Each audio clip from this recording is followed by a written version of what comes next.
Agar yengisi hozir ham chiqayotganda Tracker 1 olarmi deylar, Tracker 2 mi? Sizlarga 3 ta idealniy kraskalari toza Trackerni obzor qilib beraman, qizig'i oxirida. Hozirgi kunda Tracker 1larni idealniysini topish juda qiyin. Mashinamiz 2019-yil, salon holatlari juda yaxshi, kraskalari top-toza, qirilgan, chizilgan sarapinalari yo'q.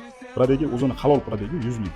Ikkinchi mashinamiz probegi juda kam, 58 ming halol probegida, kraskalari top-toza, qirilgan, chizilgan sarapinalari yo'q. Salon holatlari yaxshi. Salonda qimmat chexolda qo'yilgan. Ideal holatda saloni. Tracker 2 premyer pozitsiyada 2023-yil, probegi atiga 31 ming, bir tomchi kraskasi yo'q. Polniy shumkada mashinamiz, 4 ta yangi balonlari bor. Salon qismiga keladigan bo'lsa, qimmat chexolda, salon idealniy.